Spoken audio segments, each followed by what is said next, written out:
This episode of Distraction is sponsored by Omega Bright CBD, formulated by Omega Bright Wellness, creators of the #1 omega-3 supplements for the past 20 years. Shop online at omegabrightwellness.com. That's B-R-I-T-E, omegabrightwellness.com. And by Landmark College, offering comprehensive support for students with ADHD and other learning differences. It is the college of choice for students who learn differently, and I have an honorary degree from that college. Learn more at lcdistraction.org. So that's kind of the approach I take with ADHD coaching is if instead of admitting defeat to ADHD, you hit the reset button and start again with some fresh strengths-based strategies and hopefully can live a more fulfilling life. Hello, this is Dr. Ned Hallowell, and welcome to Distraction.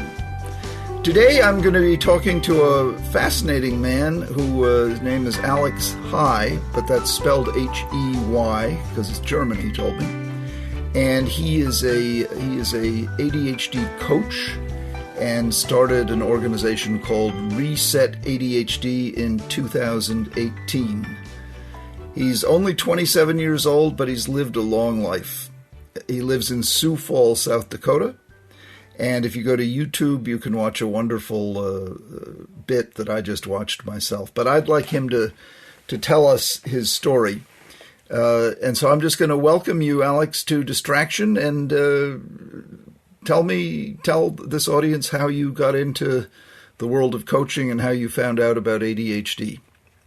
Yeah, so I was diagnosed at the age of 20. I've always had issues paying attention and whatnot, but what really came to the forefront at the age of 20 was I was in a chapel praying one day and wasn't able to focus, and my faith is really important to me.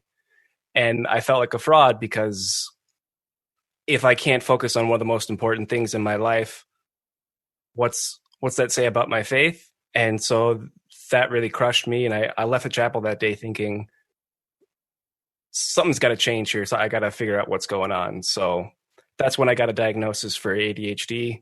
A few years of studying that kind of on the side and in my free time kind of turned into a passion for studying it, which turned into a book, which turned into me having this passion for helping others with ADHD, and that's when I found ADHD coaching.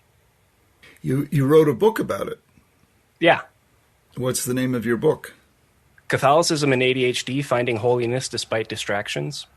Oh, that sounds fascinating. Fascinating. How did you tie the two together, Catholicism and ADHD? It was just, all the challenges you face in your daily life with ADHD also comes to a head when you're trying to pray and trying to grow in holiness while you're having ADHD. So just the two together, it was really important to me to find a way to manage my own faith life with having ADHD. And so that's what inspired me to write the book is there wasn't a book out there about ADHD and Catholicism. So I wrote one. That's wonderful. One of the challenges in life with ADHD is feeling separate, apart, and alone. And as I told you before we went on the air, I'm an Episcopal, which is similar to Catholic. We just don't have a pope. And so I think of the Holy Spirit as my friend who's always with me. The Father, Son, and Holy Spirit. The Holy Spirit is sort of the messenger and the healer, and despair is sort of the sin against the Holy Spirit because you shut out the message of good news. And I think for us with ADHD, if we happen to have a belief system like that, it can be very helpful to just know whether you're paying attention or not, the Holy Spirit is there with you. You're never alone.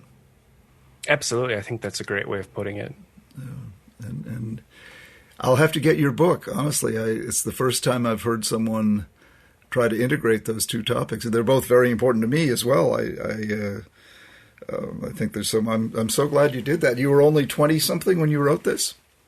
Yeah. So trying to think when I officially started it. I officially started writing it in 2017. Wow. So I'd have been 24 when I started writing it. Wow. And it got published? I self-published it. But Oh, good for you. Good for you. So I could find it on Amazon, though. correct, yeah. And then you went to David Giwerc's coaching academy. Is that correct? That is correct. Learned a Can lot you there. tell us about that? Well, when I was looking for ADHD coach training, I saw the ADD Coach Academy, and it seemed like a really good institution. So I went there, took almost every class they offered, and the only one I didn't do is the family program that they have. But I did Simply ADHD, personal transformation, basic coaching, advanced coaching. Mm-hmm. Learned a whole lot there, really changed my life. Met some great people through that. Met my mentor coach through the ADD Coach Academy. So lots of good experiences there. Can't recommend it highly enough. I agree with you. David Giwerc is really a pioneer in the world of coaching and just a mensch, to use a Yiddish term. You now do a full-time practice? Is this your job, your full-time job? Yeah, it's what I do. I'm in my office in my house looking to grow my practice. So if anyone out there is looking for a coach, How would they reach you? they can go to my website, Reset ADHD, or they can find me on all the social medias at Reset ADHD. And that's RESET, Reset ADHD. .com. And obviously you do the coaching over Zoom or over telephone? Yeah, I use Skype, FaceTime, the phone. And do you have a philosophy of coaching? Or you just sort of tailor it to the individual need of your client? Oh, I mean, a lot of it is individualized, but the name of my practice is Reset ADHD, and where that comes from is I used to play video games a lot when I was younger, and when I would be playing my brother when we were little, he would always be kicking my butt at whatever sports game we were playing, and I'd want to quit at halftime, and he'd try and convince me to keep playing, and he found a way to manipulate me into keeping playing, and the game would never get better at halftime. So what I would want to do is I'd want to hit the reset button on the N64, and so the game would start over. Because if the game didn't end, I didn't lose. So that's kind of the approach I take with ADHD coaching is if instead of admitting defeat to ADHD, you hit the reset button and start again with some fresh strength-based strategies and hopefully can live a more fulfilling life. Absolutely. Absolutely. The strength-based is so key. And do you coach all ages? Teens and adults. Okay. It usually not terribly helpful if they're younger than that, I think. The little guys and girls get the coaching from their teachers and their parents. But I think as you get older, your parent, I often think of coaching as what a parent would do minus the nag factor, Yeah. Once again, I want to tell you about the favorite supplement that I take and my wife takes, Omega Bright.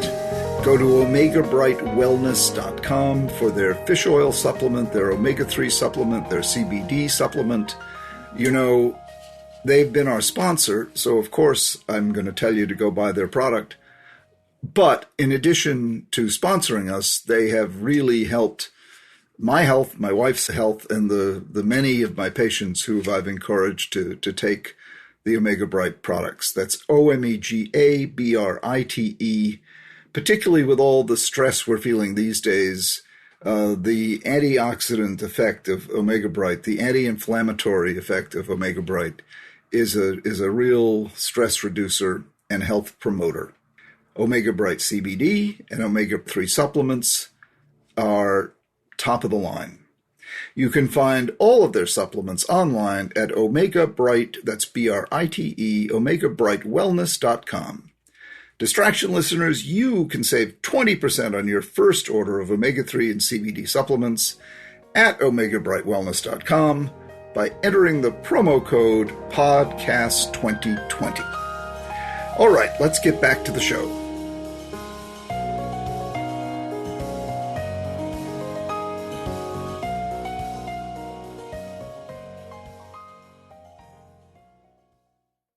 So are you working on another book, maybe? Not at the moment. Just did a bunch of research into ADHD and sleep, which turned into some YouTube videos. But Oh, great. Wonderful. What did you find? It's a problem. Most people with ADD have trouble going to sleep, then they have trouble waking up. yeah, so that's one of the things I found. I came up with a sleep formula to help you fall asleep. Oh, what is it? Share, please. It's in bed plus feeling tired plus a calm mind equals sleep. So you need to physically get into bed. How do you achieve that third one? A calm mind. You Yeah. have to find something to focus your brain on, but not something so exciting that it energizes you, but just something Yeah. calm and relaxing so you can stop thinking about X, Y, or Z that's spinning around your head. So getting Yeah. kind of outside of your own thoughts and just focusing on something external. Yeah. One of the things I do is I listen to a podcast called Sleep With Me. And if I'm not mistaken, you've featured them on this podcast before. Yes. Yes. That's wonderful. So sleep with me, it helps you go to sleep. Yeah. You don't have a romantic partner that you sleep with. No, I don't. So because that could also make it easier if you're not, but when you're sleeping alone, it's easy to get lost in your negative thinking if you're not careful.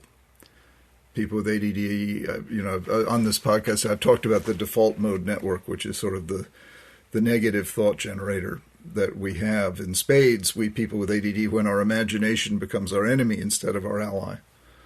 And one of my mantras is never worry alone. Well, if you're in bed by yourself, you're going to be worrying alone.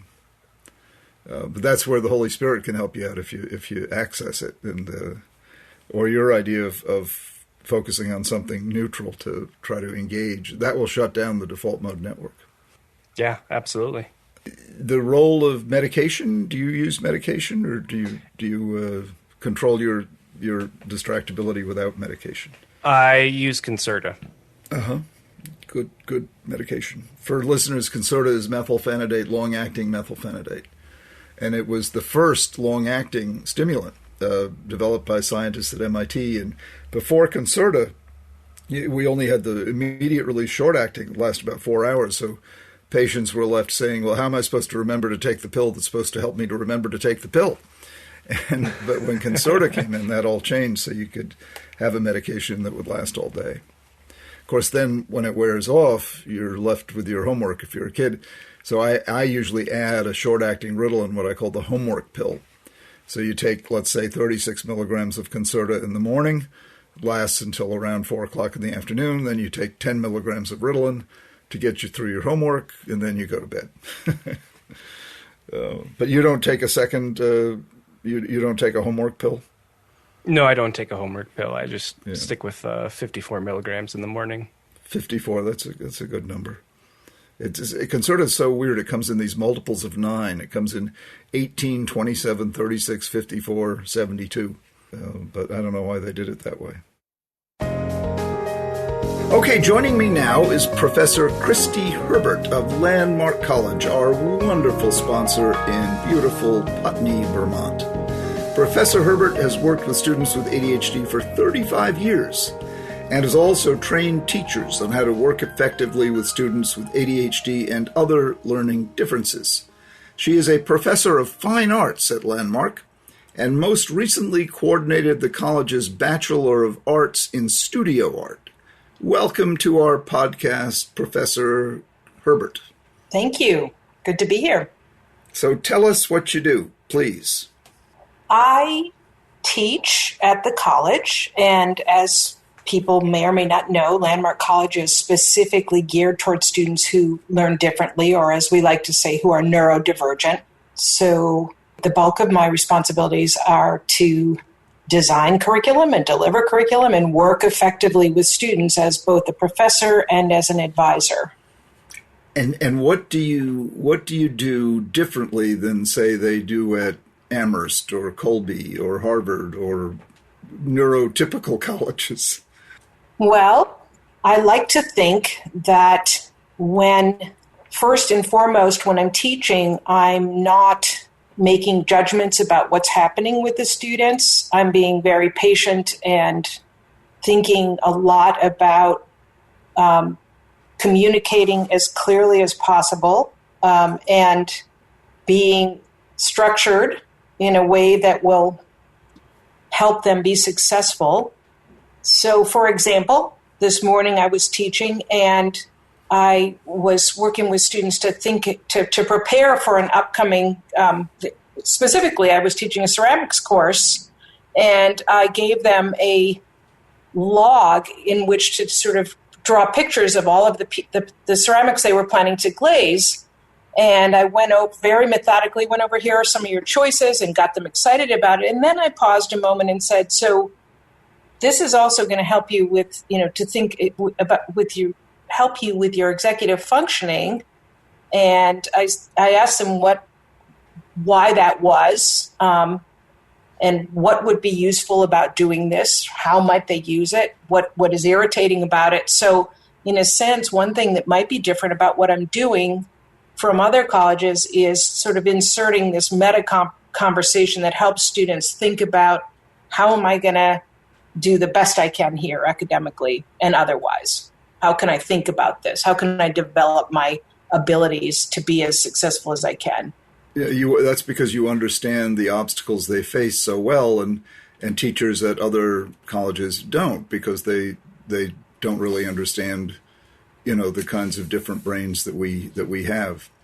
We could go on, but this is a tease just to get people more interested in Landmark and Landmark College, which actually I have an honorary degree from. Yes, we love it. I love Landmark College. It is the best of its kind. And if you want to learn more, please go to lcdistraction.org. That's lcdistraction.org. Landmark College, the college for students who learn differently. Thank you so much, Professor Christy Herbert. Thank you. Appreciate it.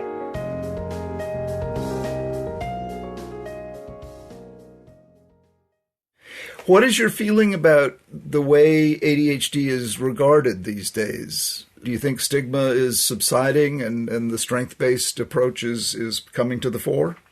I think so. I think we're getting there. I think still it's a little hard for people to sort of take ADHD seriously. I think sometimes in the media it's kind of portrayed as a joke, and that's not helpful. Right. No, it is. It is portrayed as a joke, and people just don't understand it. If they understood it and didn't dismiss it, they could really get a lot of help, because a lot of people have it and don't know it, particularly high-achieving people who are at the top of their game, doing great. They don't realize that they could do even better, get more done with less effort, if they got their ADHD diagnosed and treated. So the high achievers and the women, females, are the biggest undiagnosed groups. The people who are, in school, they think you have to be failing to get diagnosed, and it's just not true. I graduated with high honors from Harvard, while doing pre-med, and I've written, 20 books, and I'm small potatoes compared to some people who have this condition. Some people, Nobel Prize winners with it. It is absolutely doesn't have to be associated with failure, although it can be. That's why it's so important to get it dealt with. And if you deal with it, things can only get better. And one of the key elements of dealing with it is what you're doing, Alex. Coaching, resetting ADHD. I love that. Reset ADHD. Well, do you have any final thoughts or comments you'd like to share with the listeners?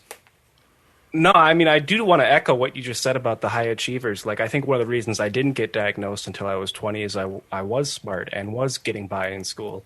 Yes. I just want to echo that is it doesn't mean you're stupid or anything like that. And if you think you might have ADHD, but you're doing okay in school, it's still a possibility, Absolutely. And you're living proof of it. So am I. Well, listen, thank you so much for joining me today. I'm very impressed with your story and what you've done. Listeners, go to resetadhd.com or find Alex at Reset ADHD on social media. He's a tremendous resource if you'd like someone to coach you. I can tell just by talking to him over the telephone, he has a very calm, steady way about him, which you want in a coach, and that's terrific. Alex, hi But remember, it's spelled H-E-Y. Thank you so much for joining us, Alex, and good luck with Reset ADHD and resetadhd.com. Okay, listeners, please reach out to us with an email or record a voice memo and send it to connect@distractionpodcast.com. That's connect@distractionpodcast.com. Distraction is created by Sounds Great Media. Our producer is the wonderful Sarah Guertin, and our recording engineer and editor is the equally wonderful Scott Persson with 2 S's. I'm Dr. Ned Hallowell, saying goodbye for now.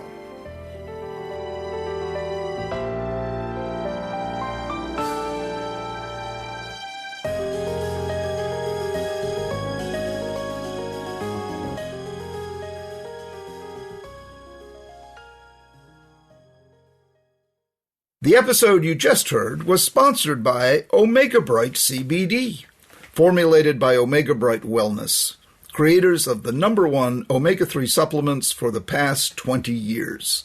Shop online at omegabrightwellness.com.